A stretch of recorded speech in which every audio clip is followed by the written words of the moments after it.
The other one first is 1322. We did prepare a committee sub I've discussed with Representative Cannon. He had come with some suggested changes at the behest of the Ag Department.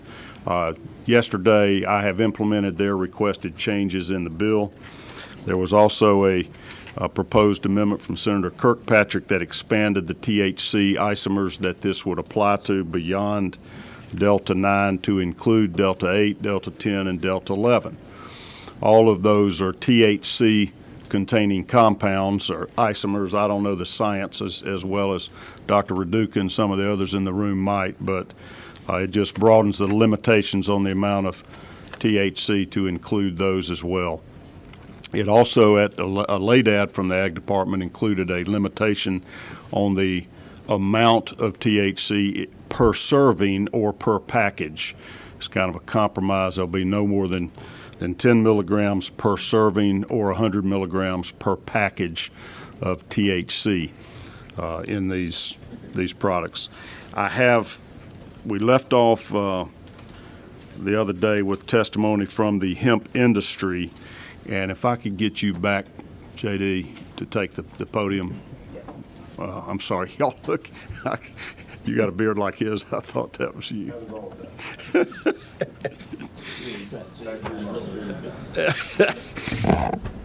All right, introduce yourself again and let me walk through this with you. Yes, sir. My name is J.D. McCormick, and I'm the chairman and president of the American Healthy Alternatives Association. All right, and tell me about that organization. Who do you represent? So our association represents all members of the supply chain in the hemp industry, everyone from farmers, manufacturers, distributors, and retailers across the United States. Okay.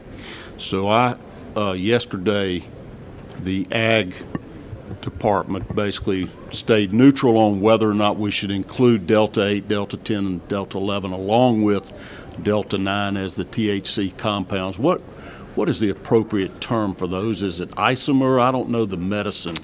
Isomer is the correct term for individual constituents or individual compounds found that have a similar chemical makeup or atomic weight.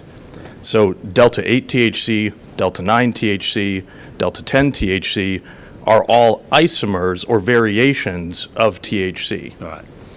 And so in our proposed committee sub, which amends the original bill, we add all four of those isomers rather than just Delta 9, correct? Yes, sir. In the version I was just looking at, that appears to be the case. Okay, if you want to look at page 5 is where that goes in, starting at lines 82. Okay. Page 5, we're on the committee sub. Got it. Page 5, lines 82, that section on the definitions of THC, it tries to capture all of those known isomers. Yep, I'm looking at it. Okay. And am I right that mimics the language that's being used in Tennessee and North Carolina and that is proposed in South Carolina?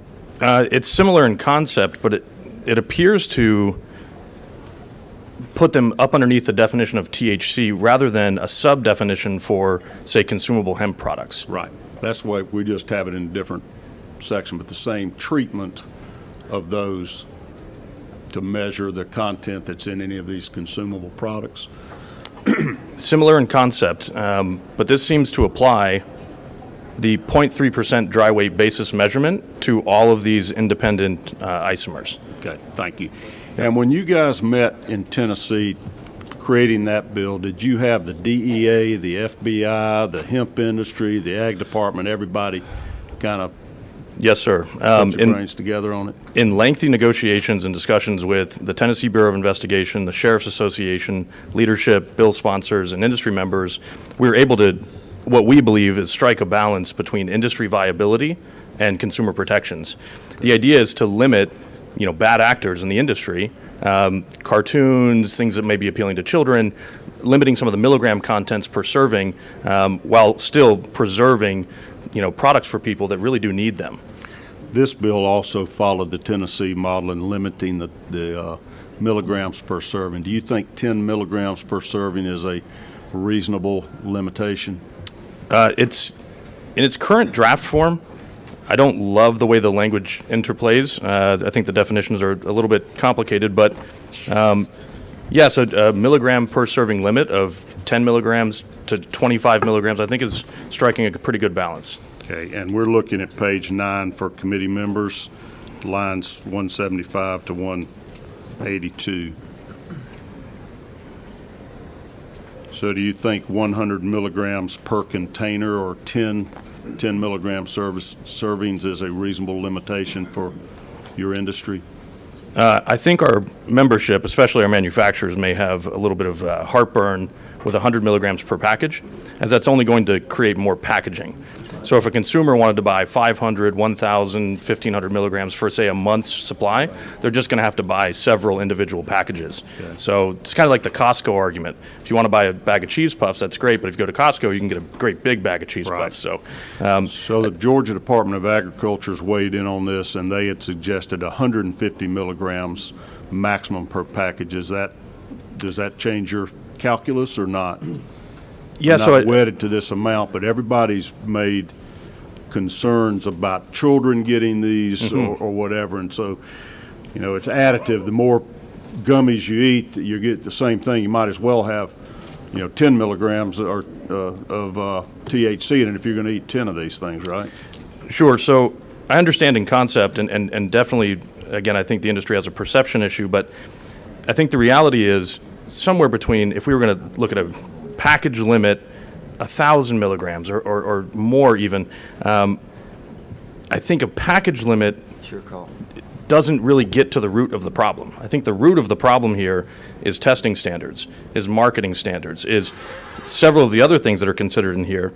But in the current definition and the way they're kind of bunched together with THC instead of their own independent definition, now you've got restrictions on several product categories that I think might have unintended consequences. So these package limits kind of just, take a sledgehammer to the industry. All righty. Would you be more comfortable if we increased the milligrams per package or per container to 150? I don't think so. I still think that doesn't quite get there. Okay. I think there's going to have to be some other language adjustments to really get it to a point where I think that a package limit could be workable. It's just there are several product categories, not just edibles, and even in that category there are several variations, tinctures, gummies, and other various forms, where a package limit really does harm the industry kind of at all. So you're at opposition with the Georgia Department of Agriculture, which you want to control this and their desire to limit it? No, I certainly wouldn't say we're in opposition. I think it's the way the language is crafted, how that THC definition, instead of a subgroup and subcategory, kind of splits them and then puts them all together with very strict limitations. Okay. And all right. Yeah, thank you. Absolutely. Senator Kirkpatrick, I'm calling you to explain your concerns here.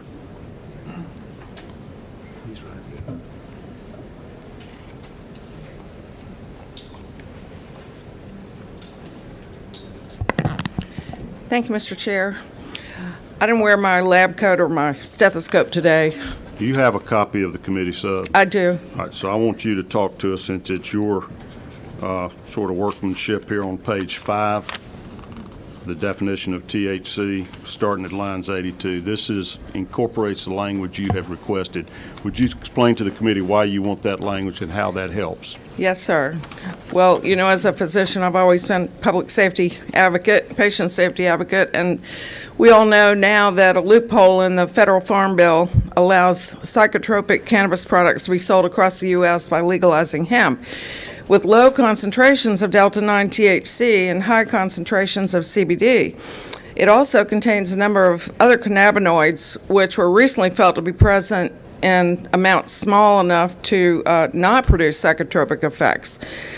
So, as you also know, any cannabis-derived product containing a THC level of greater than 0.3% is marijuana, and hemp is less than 0.3%.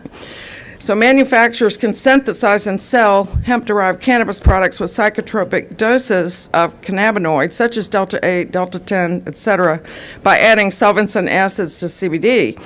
These products produce similar psychotropic effects, depending on the dose, as we've heard already, as Delta-9 THC, and are sold as consumable hemp products like gummies and so on.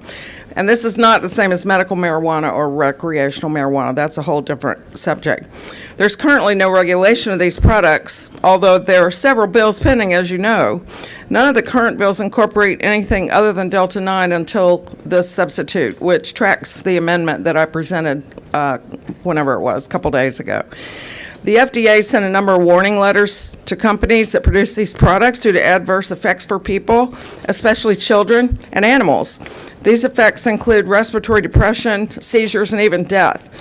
Although the FDA has the authority to make rules, they want guidance from Congress. The DEA in 2020 clarified that Delta-8 and other cannabinoids that are synthetically derived are Schedule I controlled substances. Meanwhile, poison control centers continue to get thousands of reports related to ingestion of Delta-8 products, over 80% among kids. Some have required hospital admission. It would be very simple, as we're in the process of developing guardrails around Delta-9 hemp products to incorporate the other cannabinoids that are currently being sold. That was the reason for my proposed amendment, and I agree with the language in the substitute bill. This is not a ban. Just want to be clear to that. We just want the public to be safe. Questions for Senator Kirkpatrick? All right. Thank you. I had a number of other people signed up to speak, and we're going to have limited time today, so I'm going to call just a few to be heard, and then we'll take action on this bill. Christina Flores, am I pronouncing that right? You got it right. All right, if you'll take, you were here yesterday, I wanted to make sure you got heard. Thank you. All right, esteemed members of the committee, thank you so much for your time today. So I just was able to look over the substitutions, and while I had something else to say, I'm deeply concerned about the substitutions. While there were already some unintended consequences for business owners, farmers, and medical patients, we've now lumped in several categories, and I'd like to say exactly what was said earlier. This takes a sledgehammer to the industry. We really want to be mindful of this language and really look at the packaging limits. I believe that if we put this bill through, we are going to greatly put Georgia behind when it comes to hemp business. We are all for sensible policy.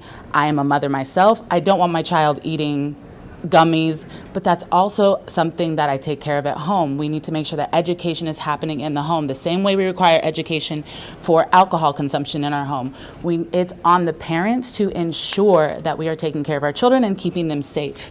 So I say that it is very important that we look at the language in this bill again before we pass it through. I completely oppose it. It is not ready to go to the public.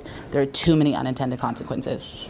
So it seems like you're saying your industry doesn't survive unless you can sell these products that have more than 0.3% of THC. No, that's not what I'm saying at all. You're wanting to be able to sell the Delta-8, Delta-10, Delta-11 to get around the Delta-9 ban? Let me be clear. I actually don't sell products. I represent patients. I'm a patient advocate, and so I'm. And this also, isn't the medical marijuana we're talking about today. This is the hemp consumables. yes. Gotcha. Well, I do want to be clear that I do not sell them, but I do represent several people within my community who do sell them and have taken great issue with this.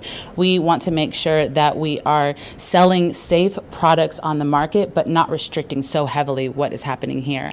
I think that we need more experts on this bill. It is not ready to go, and I urge that we do not vote yes on this bill today. Should we continue to allow the sale of these hemp products then until we figure it out, or should we just ban the sale till we can find some I absolutely comfortable don't levels that we can protect the safety of our children and adults? I absolutely don't think that we should ban the sale. I think that it works in opposition to what we're even trying to do here. We want a thriving hemp market. Business is very important in Georgia. We need to get it right, but we don't need to be extreme in our attempt. Okay. When the original sort of Farm Act came along and allowed hemp, there was all this emphasis on rope and clothing and everything else. It seems to me that the only viable hemp industry right now is to make consumable products that contain THC. I think that is inaccurate. There are several apparel brands that rely on hemp to create sustainable. Environmentalists are very hell-bent on hemp products. So I would say that that's an inaccuracy. This is a growing and thriving market, and it could be growing and thriving here in Georgia as well. But it is inaccurate to say that we aren't using it for apparel and other. So it can be thriving and growing here as long as we allow Delta 8, Delta 10, and Delta 11 in the products. Yes, and I believe that it is So important. THC containing isomers. THC, I think, is a very important part of the whole plant medicine. And I know that we have two different categories here in Georgia of medical marijuana and hemp-derived Delta-8 products. But we need to know that THC is a healing element. So it is not just people purchasing it to get high or